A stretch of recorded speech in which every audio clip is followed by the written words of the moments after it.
भाइयों और बहनों, 1923 में गीता प्रेस के रूप में यहां जो आध्यात्मिक ज्योति प्रज्वलित हुई, आज उसका प्रकाश पूरी मानवता का मार्गदर्शन कर रहा है। हमारा सौभाग्य है कि हम सभी इस मानवीय मिशन की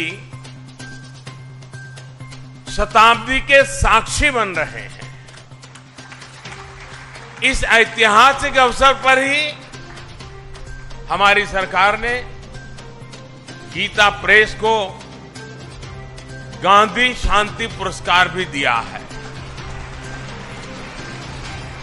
गांधी जी का गीता प्रेस से भावनात्मक जुड़ाव था। एक समय में गांधी जी कल्याण पत्रिका के माध्यम से गीता प्रेस के लिए लिखा करते थे और मुझे बताया गया कि गांधी जी ने सुझाव दिया था कि कल्याण पत्रिका में विज्ञापन न छापे जाएं। कल्याण पत्रिका आज भी गांधी जी के उस सुझाव का 100% अनुसरण कर रही है। मुझे खुशी है कि आज ये पुरस्कार गीता प्रेस को मिला है।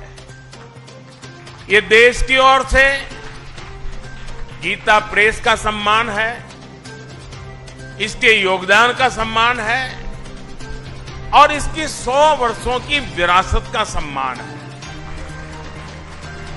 इन 100 वर्षों में गीता प्रेस द्वारा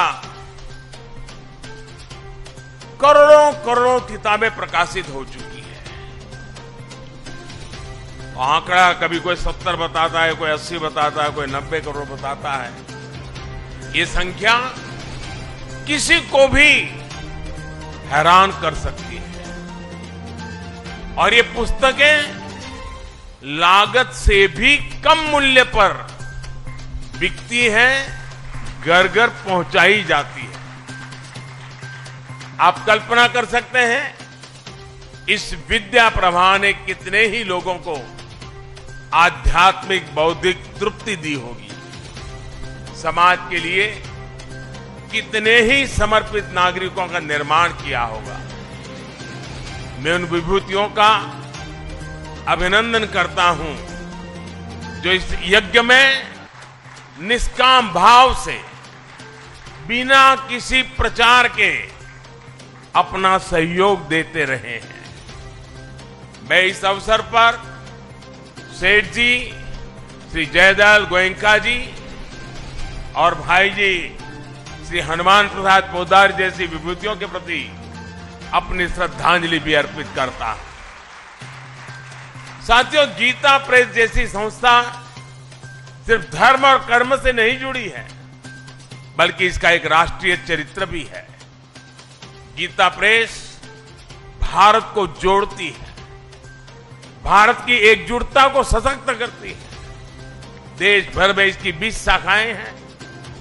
देश के हर कोने में रेलवे स्टेशनों पर हमें गीता प्रेस का स्टॉल देखने को मिलता है।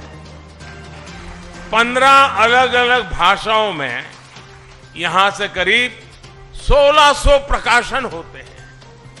गीता प्रेस अलग अलग भाषाओं में भारत के मूल चिंतन को जन जन तक पहुंचाती है।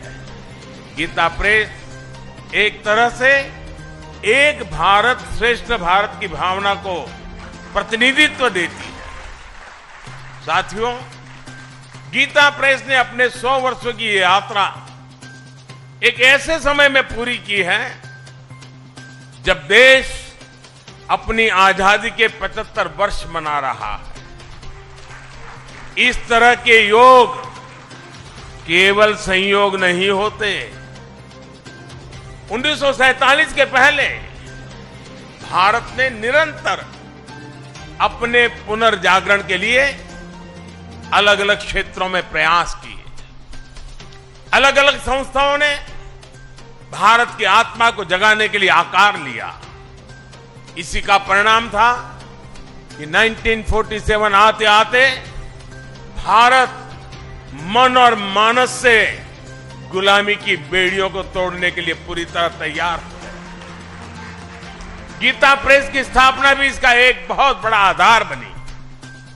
100 साल पहले का ऐसा समय जब सदियों की गुलामी ने भारत की चेतना को धूमिल कर दिया था।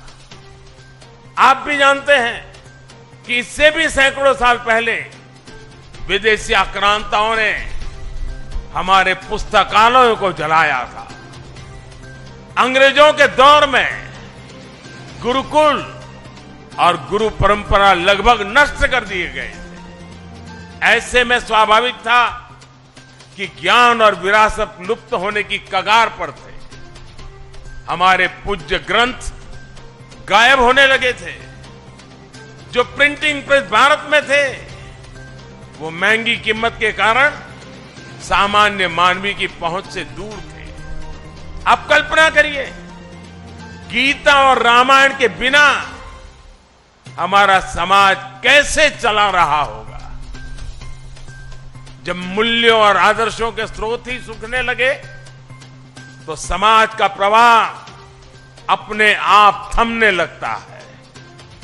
लेकिन साथियों, हमें एक बात और याद रखनी है। हमारे भारत की अनादि यात्रा में ऐसे कितने ही पड़ाव आए हैं जब हम और ज्यादा परिष्कृत होकर के निकले हैं। कितनी ही बार अधर्म और आतंक बलवान हुआ है।